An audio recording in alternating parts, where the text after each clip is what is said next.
How is it? Everything good? Yeah, everything is good. Everything is good.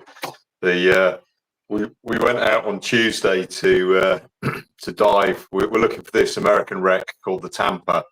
So Yeah. we went out 38 miles. You know, I was up at 4 o'clock in the morning.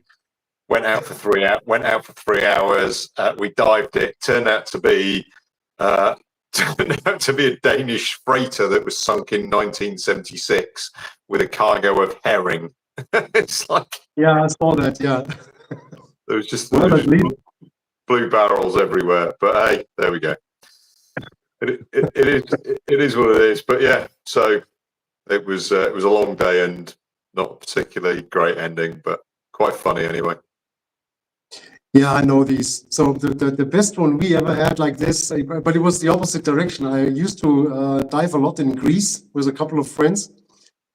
And so they had a map, I think that was created by the military also. So they had all these markings that they wanted to check out. And there was also a couple of wrecks they were looking for. And always on the way to this area, we passed by this one spot, which was around 90 meters. And I was always like, what was this? What's with this one? And he was always telling me like, yeah, a friend of him checked it out years ago on air, and you can see already from 50 or 60 meters that it's one of these small ferries that these what do you call them? On these skis that actually get out of the water. Oh, like a hydrofoil. Yeah, a little bit like that. So he said, yeah, it's one of these. It's one of these stupid ferries that go in between these Greek islands. And I was like, the guy on air at 60 saw I don't know. And it was, it's a waste of time and helium, and let's go. And then on this one day, the weather was so bad when we passed this island that we basically had to turn around. And I said, okay, today's the day. Now we dive it. And if it's nothing, or it's the stupid ferry, then I pay for the gas. And he was like, oh, okay. So we went down, and it's actually the U-333 German submarine, never dived, with perfect condition in, I think, 87 meters of water or something like that. It was really awesome. So we went down 65 meters. You could actually see the submarine, and the bow's broken off. It's actually sitting like in a 90-degree angle on the wreck. Everything's there. It's completely intact. It was beautiful. So yeah, deep air diving, identifying wrecks, No, it just doesn't work, does it? People just make stuff up if they're deep air diving. They just have no idea. They have no idea what they're seeing. Hey, I'll tell you what. For today's live stream, I've got this question from a guy who asked me on the other one, and he actually sent. He's a South African. He sent a super like or whatever it is. So he sent some cash, and we didn't pick it up on the last one. And he put something in the comments. So got to do this one, I'm afraid. But it's the good thing is it's about training. It's about, he gives some information about himself and then says, how do I take this forward? So I think it would probably be a really nice thing to talk about. Yeah, absolutely. So can you still see the comments? So this is. Do you remember I sent you that Google Keep note? Yes. So I put all his details in there, and it's one of the things in there. So that's why I was, and I've got it in front of me just here on a tablet, so I can read it. But I reckon, so I think we start off with that one. I don't know if are there any other questions that you've identified as picking up? Nah, not really. It was all very, very CNS related, and I think we covered a lot. I mean, way more than in the first live stream. So I also saw now as you mentioned it with the training, I think I saw this one. So let's just go through that one and then see where this brings us on. I mean, the good thing is we are already filming from the beginning. So there's, I can always edit, and if there's other interesting stuff, and if we chat in between, if it's cool stuff, I can leave it in. If it's just goofing around, I can cut it out, whatever. I mean, as it's not real life, I mean, we have all the possibilities. Actually, I was just thinking when we talked about deep air, identifying wrecks, etc. There might be a couple of cool stories from both of us, though that could be a cool one. Yeah, deep air diving. Yeah, I mean, the other thing that somebody suggested to me was semi-closed circuit mode, and what our thoughts on that one. They pointed me at a discussion somewhere on Facebook where there's 1,000 people, and people are getting really angry with each other and all that kind of stuff. So if you want a bit of, but I think we'd probably do that one as a separate one. Yeah. Actually, I think we talked about last time. Somehow we came and I was like, yeah, I mean, there's always something in between bailout or keep staying on the rebreather and bailout. You can always go SCR or something like that. So probably that triggered it. Yeah, absolutely. I mean, sure. Yeah. So should we crack on with this question that we've got from this? Yeah. Okay. So this is a question from UW Greg.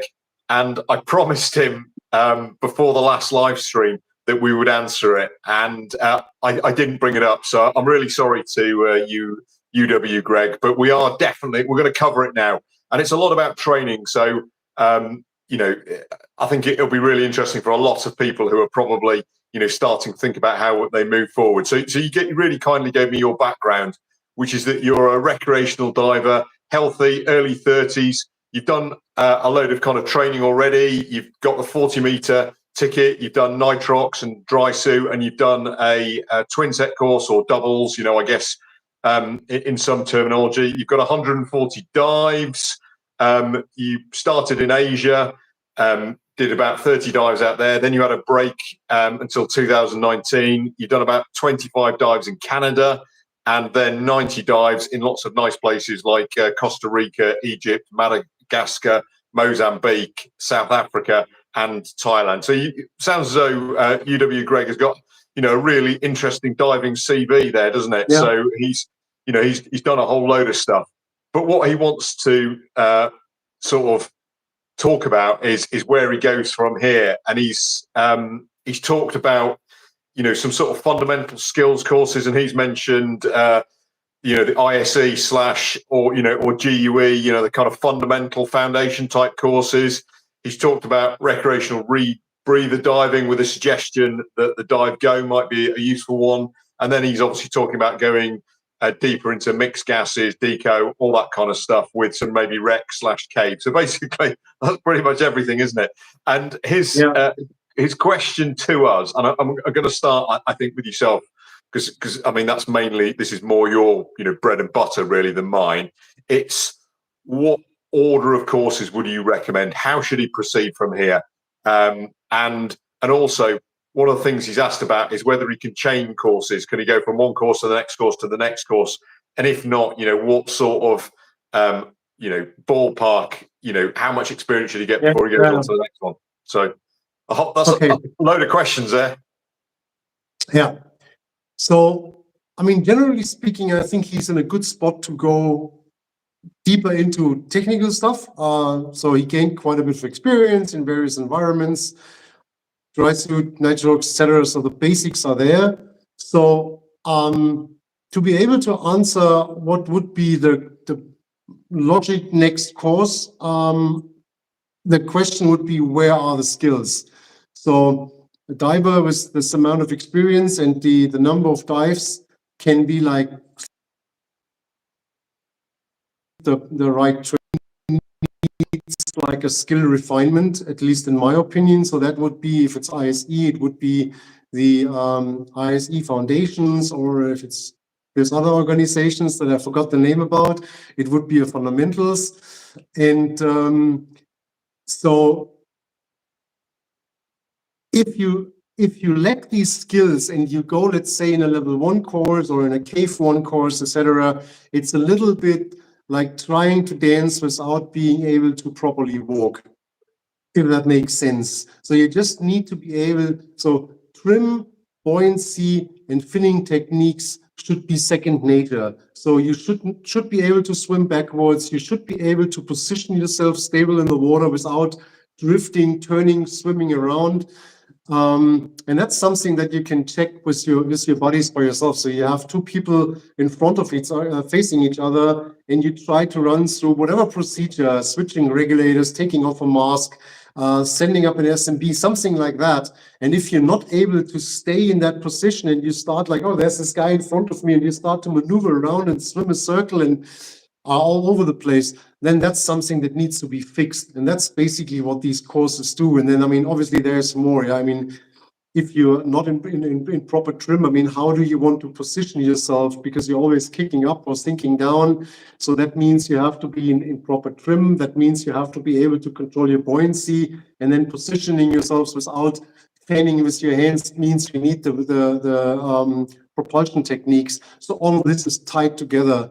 And obviously, if this gentleman would come to me and ask me, I would say, hey, let's meet for a dive and show me your skills, and then I can tell you if we need to work on that or if you're ready to continue. And if he's further away, I would, as an instructor, I would ask for a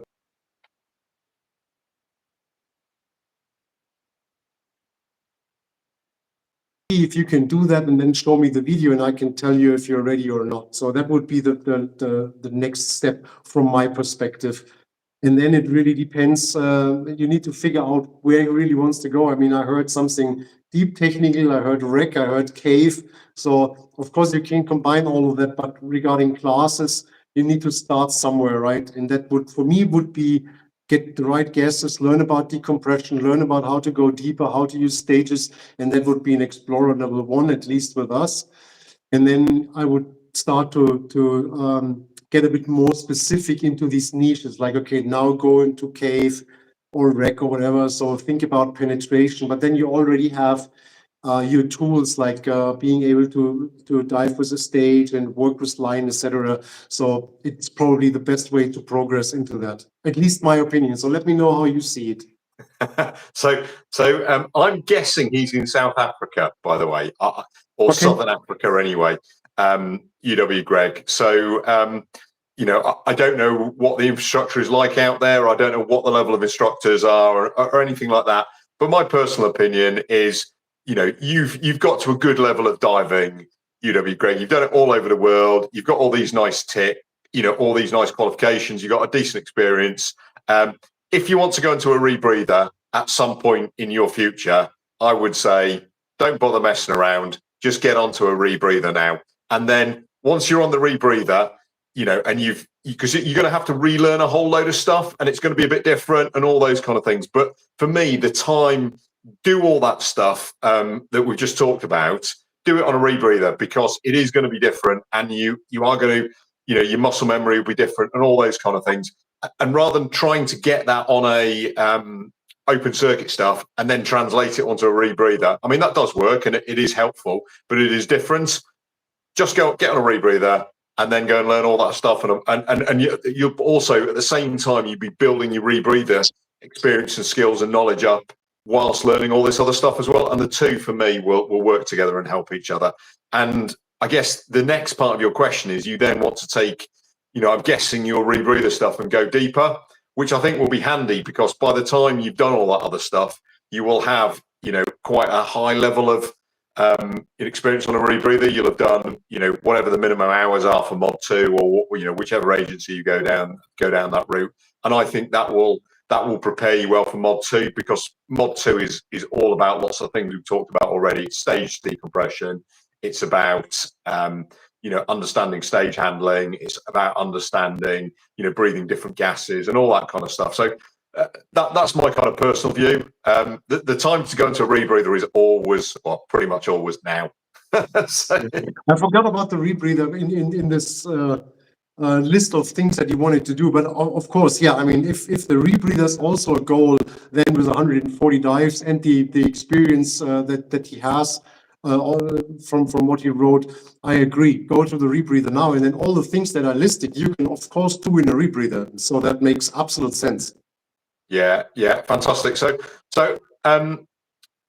hopefully that will help you with your progression there, UW Greg. If you want to ask us some more questions, or, you know, whatever, then you know, hopefully we can pick up a bit more on that. But I guess probably the other piece of advice is, you know, at the end of the day, we're two guys on the internet, and you know, what you should absolutely do is find your instructor, find someone you trust, and I'm sure there are going to be some good people in South Africa, and you want to do exactly, what we've just talked about there, which is go and chat to them and get in the water with them and listen to what they say and hopefully take their advice. Yeah, finding a good instructor, a good buddy is key. And as I say, I mean, I think there's plenty of good technical diving going on in South Africa, so it should not be too hard to find a decent instructor. And if you find a decent instructor, make sure that this guy is diving what he's teaching. That, in my opinion, is, especially when it goes into more aggressive technical diving, that's key, because I see all these instructors that, what are you diving? Well, I'm instructing. Yeah, but I mean, what do you do for your private diving? I'm not diving, I'm just instructing. I was like, that's where the problem starts. So that, for me, would be one of the key elements to get a little bit of background information on that person. So if I would have to pick an instructor, I would take somebody like Dom that actually obviously is living his diving and his technical diving and his exploration. So he knows what he's teaching about because he has this real experience. And that, for me, would make him valuable as an instructor, because he can teach me from his own experience and not by the book. Yeah, that's really kind of you to say that, but I can only teach what I know. So I'm not going to be teaching, for instance, anything to do with caves. So, that's part of it as well. I absolutely think so. It's a really good point, though, is to find somebody who's doing the kind of diving you want to do, and then get them to teach you, and whoever that is. And we've both, you've got far more experience of teaching than I have. I think that's really clear. You've done a whole load more open circuit stuff than I have, for instance. And, if I'm brutally honest, my niche is kind of, British Isles, deep wreck diving. That's kind of my thing. I don't have the cave. I don't have so much in warmer climates. I don't have the really cold stuff that you guys do. So, it's once again, it's, find the person who's doing what you want to do, isn't it? Yeah, absolutely. So we've got another. Sorry. We've got another question here from that I've picked up as well, which is about CCR selection. I think at some point one of us, or maybe both of us, has said that when you choose a CCR, it's important to kind of consider lots of different factors. And one of the important things, I think, especially when you're learning, is to, in my view anyways, is to look at the people around you and see what they're diving. And it makes sense to dive the similar sort of units to what they've got, because obviously you then get the kind of, shared knowledge and the support and all those kind of things. Somebody's picked up on that and said, what's the balance between, maybe you don't, how should you decide if maybe you don't like the kind of unit they're diving, or maybe, there's not so much in the way of local support. Where do you make those decisions? How do you decide what's important? I guess it'd be interested in your views there. I mean, generally speaking, the team idea is great.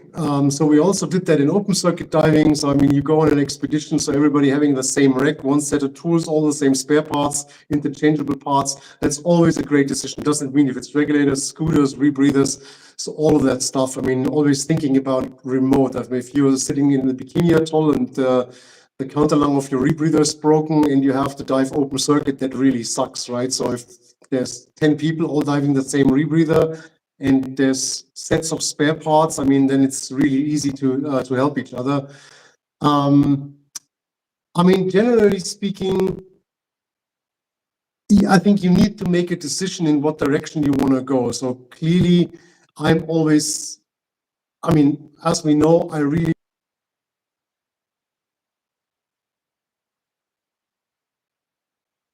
quite a bit of experience with them. So I think you need to decide which direction you want to go. I mean, obviously you can also buy an eCCR and fly it manually, but it is a different concept. It's a different philosophy.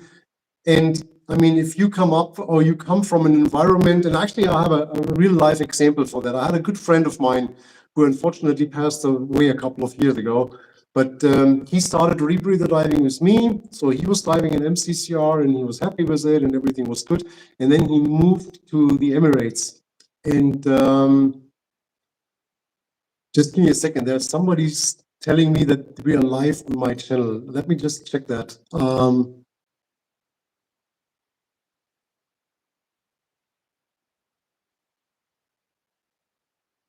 That's strange.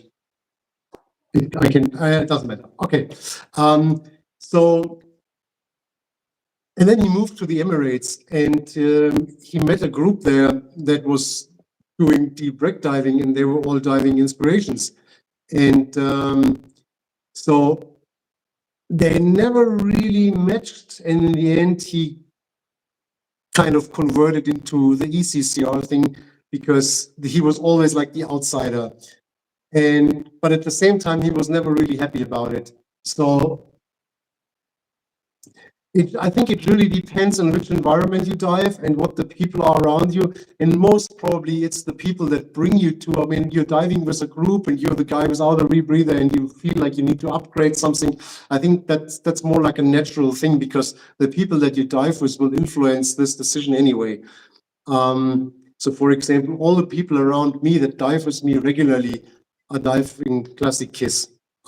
Because they looked at my stuff and were like, oh, okay, that looks interesting. Can I try it? Oh, that's cool, blah, blah. What do you think? Why do you dive it? I mean, that's obviously, I influenced that group, right? So if I would dive a JJ, for example, most probably they would all dive, or most of them would dive a JJ. So in all of these groups, and if somebody's like on its own and wants to make that decision, then probably there's more chances, or he can make a more open decision based on the things that he really likes, or things that are great. I mean, if you have no rebreather experience, I mean, making that decision is quite hard. And then, I mean, either you become a solo rebreather diver, or in the end, you will find your buddies. And then either it's a very mixed team or people will start to adapt. So actually, I have quite a few people that dive Classic KISS with me now, or go now, and dove something completely different before they became part of the group, and then they actually changed at some point. So I think there's nothing like fixed forever. I mean, you can start with one unit and then switch. Same for me. I mean, I went through so many different units till I found what I really loved. So there's nothing wrong with that. Yeah, no, absolutely. And I think ultimately this is something on which you're going to spend a lot of money, isn't it? So you're going to spend a lot of time with. So it is a difficult decision, and it's very difficult to give, I would say, people advice without knowing their particular sets of circumstances. Yeah. I mean, I guess what I would say is, if I look around the boats that I dive on, we're pretty much all ECCRs. We do have a guy with a Revo, but I think he dives it. I think he dives it as an ECCR mainly. So I think the boat I was out on Tuesday, we had, I think, 2 or maybe 3 inspirations. We had a JJ, we had 2 XCCRs, and we had the Revo as well. So really interesting kind of mixture. And that's and quite a few of the guys I regularly dive with have Liberties. You know, it's a really interesting, almost, I guess, cross-section of what's out there in the marketplace. Not so many of the American ones, obviously in the UK, that they don't seem to have got over here. Very occasionally see a Hollis, but that's about it. Yeah, actually, it's good that you point that out, because I just thought maybe we give a wrong impression here. So obviously you can dive mixed rebreather teams. So there's nothing. So I'm diving with people that dive ECCRs or whatever. I mean, you're both on a rebreather. So what I don't like is mixed teams, open circuit and rebreather, because if I need a rebreather for the dive, then why is this guy making bubbles next to me? But obviously there's nothing wrong. So that we could easily dive together, and hopefully we do in the near future, with your inspiration and me on a KISS or on a Go or whatever. And there would be nothing wrong with it, as long as we talk to each other up front a little bit, so we kind of understand each other's units. What we talked about in the bailout scenario, so basically as a rebreather diver, you're kind of independent and you don't need somebody to donate gas to you, usually. And so it's not like you need to jump on somebody else's unit, and that's why it has to be the same unit. It's more the convenience of shared spare parts, etc. And shared knowledge, obviously, because if you come into a group where people are very experienced with a certain machine and you come in as a newbie, you can suck up all this information and have an easier start maybe. But there's absolutely nothing wrong with diving with people who dive different machines. Yeah, for absolute certain. I mean, it's interesting actually. You talk about that expedition type thing. I know a group of guys who went to it was either bikini or truck, I can't remember which, and they were all on inspirations. Obviously, they're British divers from this part of the southwest, and there's one lonely guy there with a Poseidon. And so they were all kind of talking about the spares they were going to take out there, and they decided they were going to take spare head and spare cells and all that kind of stuff. And he was thinking, oh, am I going to have to take this all out for himself? And actually, because I think they had 18 months in order to plan for this trip, he made the decision to actually convert to an inspiration for his trip to wherever it was, truck or bikini. He took an inspiration out there, all went very well. Then he came back and he got onto his Poseidon. Got back on his Poseidon. But, it's, a really good rational reason for doing it. Not obviously something everybody can do, but there we go. I've got another question here, and this kind of I've recently done a video, but somebody had asked about it before, which is about buoyancy control. I think we're going to have different views on this one. My guess, my guess is we got different views on this one, but it's an interesting one. So whether you use your wing or you use your dry suit for buoyancy control. So you go first. I have this video out there as well. Okay, I've not seen yours.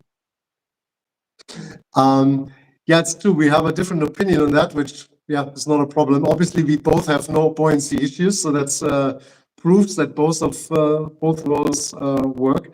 So yeah, I teach actually that you do buoyancy control with your wing, and you only use the dry suit for comfort and warmth. So, I mean, I think I saw your video just briefly during my lunch break a couple of days ago, and if I saw that correct, you say only dry suit for buoyancy control. And I mean, on the way up, it's always buoyancy control in the dry suit as well, right? Because it expands, so you have to dump anyway. But it also depends a little bit how your weight setup is. I mean, we InnerSpace Explorers, we always ask for what we call a balanced rig. So I try to be in a dive configuration that would allow me to swim it back up to the surface if I would lose all my buoyancy devices. So definitely not overweighted. So that means that even if I use my dry suit for buoyancy control, it's not a lot of gas. But then obviously, I mean, if I do a dive with 4 stages and a scooter and this and that and bring up a couple of bells, then there might be a lot of gas in the suit because you suddenly need it. And that means that in the dry suit, the gas can shift. It can actually get you out of trim a little bit easier. And it might be harder to get it out in a super controlled way. So that's why we teach use the wing. The wing doesn't shift, or the gas in the wing cannot shift back and forth, whatever. So it's a more stable platform. It's easy to dump. It's easier to control, and you only use the gas in your dry suit to keep you warm and comfortable. But yeah, of course, you can also use the dry suit, especially if you're not overweighted. So I think if you are heavily overweighted, which you shouldn't be anyway, only the dry suit can actually create issues. And I think we both have seen people who... Yeah. And I think your point there is, whatever you're doing for buoyancy, you need to have your weighting right. Yeah. If you don't have your weighting right, your buoyancy is going to be difficult, whatever you're using it with. And that is the fundamental thing, isn't it? People don't, we've all seen, I'm sure, people who've got far too much lead on, and then they put a load of gas into whatever buoyancy device they're using. They come up, a small bit, particularly when they're shallow. The gas obviously massively expands, and they just, they really struggle with it. So just getting your weighting right is so important. And I think we both agree that I would say at least 70% of all the divers that I see are overweighted. Yeah, for sure. It's because people are scared, aren't they? People are scared of, and all diving agencies teach how awful it is to have a rapid ascent. So people have got it in their head, I cannot have a rapid ascent. So therefore I must have far more lead on than I need. It's quite funny. And a previous job, I taught recreational diving to military people, and we would get military divers come on some of our courses. And military diving has got, I would say, far more similarities with commercial diving than it has with recreational diving. And so therefore their role is all about whatever the job they're doing, whether it's welding or fixing bombs or whatever else it is. So they would always, well, pretty much always be massively overweighted. And you would go in the water with them, they'd dump their gas from their BCD or whatever it was, and they would literally, you'd find this massive imprint of them on the seabed where they got to the bottom. And then obviously it's much more difficult when you want to swim, and you've got to put loads of gas in, so you lose those gas and buoyancy and everything. So we would spend quite a long time with those people going, no, you don't need that weight. We're going to take that weight off you. We're going to take that weight off you. And you kind of almost have to prise it out of their hands, getting this weight off them. But when you eventually achieve it, and you must have done the same with lots of people as well, when you eventually get the weighting right and the people turn around to you, go, wow, that is incredible. I never knew that it would be so easy. I never knew buoyancy would be so easy. And it's like, it's crazy, but there's a lot of people out there who haven't got their weighting right. Absolutely. The funny thing is, there is a video coming on my channel in a bit that I have announced for quite a while, and it's actually diving with vintage gear, and that makes you aware of why people are so easily overweighted nowadays, because they have all these easy ways to compensate for it. And you have a big wing, power inflator, dry suit, etc. So when you take a 5mm wetsuit and a backplate and a tank and a double hose regulator, suddenly weighting becomes a vital part of your diving preparation, because if you are overweighted, you will either not make it back to the surface, or you will bolt to the surface because you have to ditch the weight. And so suddenly it's like really critical. So if you look in the old diving manuals and all these exact measurements, like you take 3/4 of an inhalation and you have to sink to the middle of your eyes and this and that, and people are like, what? Just take 2 kilos more, it doesn't matter. Well, in this configuration, it actually matters a lot. And so I recently, it's actually probably a year now, I got to basically new old stock aluminium tanks from the early 80s, late 70s, with these with the plastic backplates and the regulators, and like ready to dive. And this guy bought him. I think he went once to a pool and then put him in the basement. And so he gave him to me, and I talked to a friend, Marco, who you've probably seen on the channel, and I said, let's do a video, so the two of us going in the water and explaining a little bit this concept. And as he never did something like that, it's like I want you to experience that the first time, and then tell me as an experienced diver how much different it was to what you're used to, and to make people aware a little bit and actually talk about the correct weighting. And it's actually something I can recommend to everybody. Just forget about your wing for a moment and to go in a wetsuit and then see, and I mean, just keep your wing, so it's, or your PCD or whatever, so you have backup in case you do something wrong, but just not use it and get an idea of proper weighting. Actually opens your eyes quite a bit. Yeah, no, it's a really good idea, actually. That sounds like an interesting video. Apart from a bit of getting in a wetsuit, I've done that, and frankly, I don't fancy it anymore. Hey, I've got another interesting question here, actually. That's come from Eric Stott. He says, "What is your scuba pet peeve?" I think, what's your diving pet peeve? What is the thing that upsets you the most? Can I start on this one, because obviously I've had time to think about it, and you haven't. So my pet peeve, I dive a lot on charter boats, and when obviously on a charter boat, there's a few different dynamics at play there. The first thing is that the skipper has to get enough divers on board for it to be economically viable for them. So therefore, they're going to get as many divers as they can on board the boat. The second bit of it is that the boat is actually relatively small. So what you end up with is, maybe not as much space as you like. So my pet peeve, the thing that irritates me, well, two things. The first one is people who just explode kit all over the boat. People who aren't tidy. That is something that absolutely grips me. And they just take all the space with random bits and pieces. And probably the worst people are the ones who bring on massive toolkits. So they get on board the boat with like 15 of those boxes that builders have or mechanics have, and then they start stripping down their regulators and doing all sorts of bits and pieces. And their kit box is, takes up all the cabin space and all those kind of things. So that's probably my pet peeve. I'm going to come back to another one, but I thought I'd give you a go first. Unorganized, selfish people. Yeah, I know what you're talking about.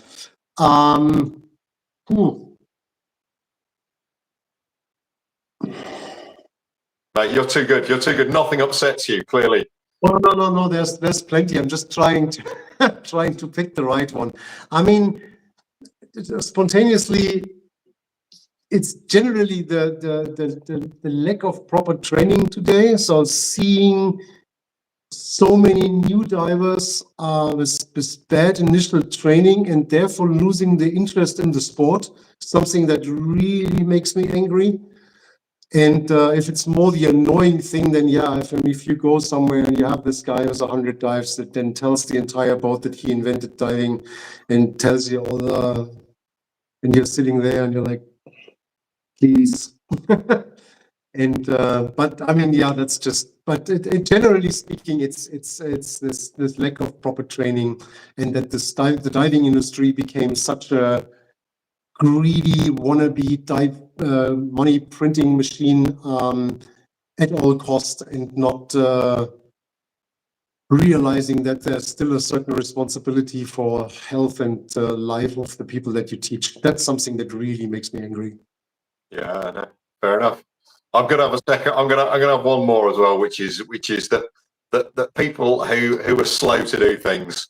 I know it shouldn't annoy me, but it kind of does. Particularly people who are like really experienced, and once again, the kind of diving that I kind of mainly do is you've got to get in the water at a certain time. You've got to, tides are important and all those kind of things. And you need to kind of work back from that so you're ready at the right time. And people who are still putting their dry suit on when they need to be in the water and all those kind of things, that kind of shouldn't annoy me as much as it does, but it does. So then we will be good dive buddies, because I hate this as well. And I quite often actually either went back out of the water and was like, I'm done because I'm freezing now for 30 minutes and you're still not in the water, or I do the dive solo. So my patience for this type of crap is super slim nowadays. Yeah. Okay. There we go. So it's an interesting question though. Anyway, and I guess so. I think we've probably come to the end of all the stuff we've got there. Unless you've got anything else you want to pick up on. No. Right. No, I think actually we covered most of it, which is good. Yeah. Okay. No problem. Yeah. I'm actually super lazy at the moment with my channel. I'm not lazy. I'm just drowning in work and a little bit short on topics. And there's a few topics that I basically need a second hand or another diver or somebody to hold the camera and just like. So actually, that's a big benefit of your channel. I mean, you can keep diving and documenting your dives. So I need to find topics, which after a couple of years becomes a real struggle. Yeah.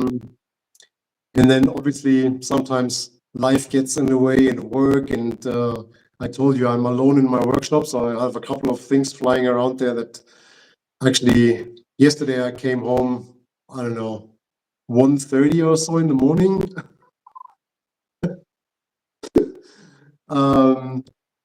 And yeah, the day before, when we basically wanted to meet, I had this stupid traffic jam, which it was also midnight when I finally made it home. So then there's absolutely no place for, oh, no, let's sit down and make a video. That doesn't work at the moment. Right, brilliant. You have a great weekend and a nice evening. I'm looking forward to talk to you again. Yeah, cheers. See you now. Take care. Bye-bye.